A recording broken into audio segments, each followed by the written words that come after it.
নমস্কার বন্ধুরা, সায়েন্স ক্রিয়েটিভের আরেকটি ব্লগে আপনাদের সবাইকে স্বাগত। শীতের মাসগুলিতে সারা বঙ্গজুড়ে উদযাপিত হয় পৌষ পার্বণ উৎসব। এই উৎসবের ভিত্তি ঐতিহ্যবাহী গ্রাম বাংলা। মূলত সারাটা পৌষ মাসই শীতের ফসল কাটার উৎসব উদযাপন করার সময়। আর এই উৎসব কখনো একা আসে না, তার সঙ্গে চলতে থাকে মৌসুমী খেজুর গুড় আর সদ্য কাটা নতুন চাল দিয়ে তৈরি পিঠে পুলি, ক্ষীর ও পাটিসাপটা বানানো। তাই বলা যায় পৌষ মাস হলো পিঠে পুলি, পাটিসাপটা, সরু চাকুলির মতো সুস্বাদু খাবারের মাস।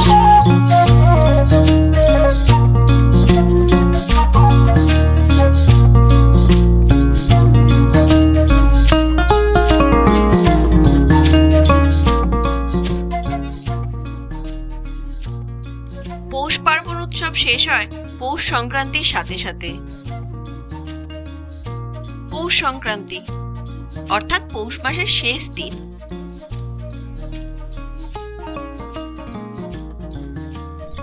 জ্যোতিষশাস্ত্র মতে এই সময় সূর্য মকর রাশিতে প্রবেশ করে। সংক্রান্তি একটি সংস্কৃত শব্দ। এর দ্বারা সূর্যের এক রাশি থেকে অন্য রাশিতে প্রবেশ করাকে বোঝানো হয়ে থাকে। পশ্চিমবঙ্গের বীরভূমের কেন্দুলি গ্রামে এই দিনটিকে ঘিরে ঐতিহ্যময় জয়দেব মেলা হয়। বাউল গান এই মেলার অন্যতম আকর্ষণ।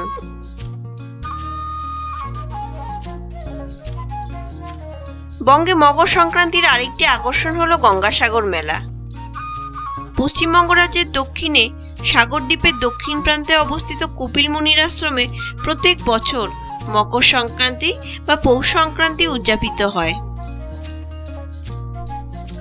গঙ্গা নদী ও বঙ্গোপসাগরের মিলনস্থলকে বলা হয় গঙ্গাসাগর। কিংবদন্তি আছে এখানে কপিল মুনির আশ্রম ছিল। একদা এই মুনির ক্রোধাগ্নিতে সাগর রাজার 60,000 পুত্র ভস্মীভূত হন। তাদের আত্মা নরকে নিক্ষিপ্ত হয়। সাগর রাজার পৌত্র ভাগীরথ স্বর্গ থেকে গঙ্গাকে মর্তে নিয়ে আসেন এবং পবিত্র গঙ্গা জল দিয়ে সাগর পুত্রদের ভস্ম ধুয়ে দেন। মা গঙ্গার পুণ্যস্পর্শে সাগর রাজার পুত্ররা স্বর্গ লাভ করেন। রামায়ণের বালকাণ্ডে এই উপাখ্যানের উল্লেখ আছে। পাল বংশের রাজা দেবপালের একটি শিলালিপিতে গঙ্গাসাগর সঙ্গমে ধর্মানুষ্ঠানের কথা বলা হয়েছে। কিংবদন্তি, উপাখ্যান, ধর্মাচরণ ও তাকে ঘিরে মেলা সবই পৌষ সংক্রান্তির একটি বৈশিষ্ট্য। কিন্তু মেলা বা উৎসবের বাইরে আপামর বঙ্গবাসী ঘরোয়া পদ্ধতিতে পুলি পিঠে, পাটিসাপটা বানিয়েই পৌষ সংক্রান্তির আনন্দকে উপভোগ করে।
বাংলার নলেন গুড়ের পায়েস পৌষ সংক্রান্তির মাধুর্যকে অনেক গুণ বাড়িয়ে দেয়।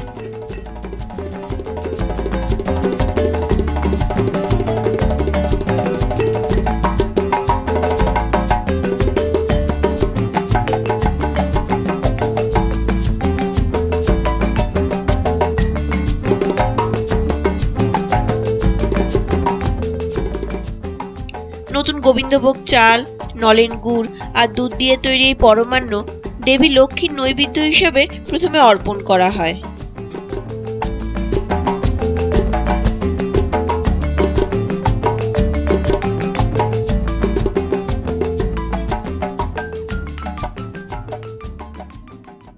পৌষ সংক্রান্তির আরেকটি লোভনীয় মিষ্টি হলো পুলি পিঠে বা পুর পিঠে।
সিদ্ধ চালের গুঁড়িকে মেখে নিয়ে তার মধ্যে গুড় ও নারকেলের মণ্ড পুর হিসাবে ভরে দেওয়া হয়।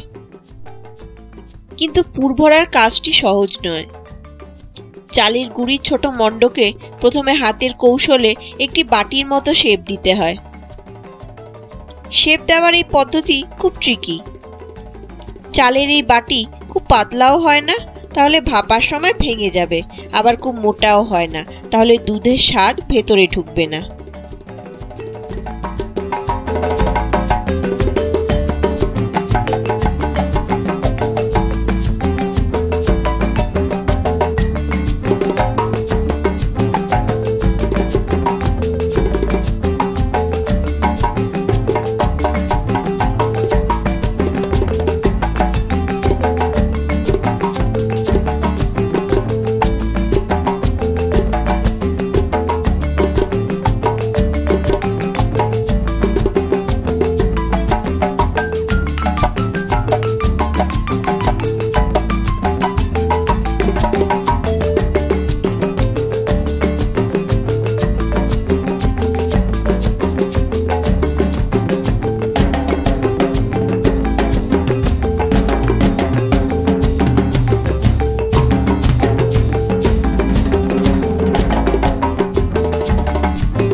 নারকেলের পুর ভরার পর শুরু হয় ভাপানোর পর্যায়। একটি হাঁড়ির উপর উল্টো করে পুলি পিঠে ভাপানোর পদ্ধতি অনেক দিনের পুরনো। এখনো কিছু বাড়িতে এই উল্টো পুরাণ চলে আসছে।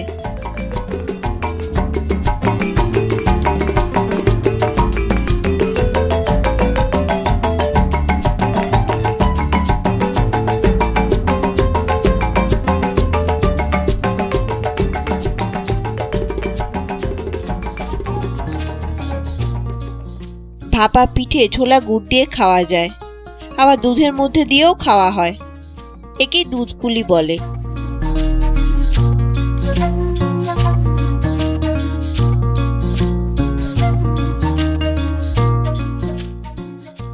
মেদিনীপুরের অনেক বাড়িতে নারকেলের জায়গায় বাঁধাকপি বা আলু পুর হিসেবে ব্যবহার করা হয়, তখন দুধ পুলি হয়ে যায় পুর পিঠে।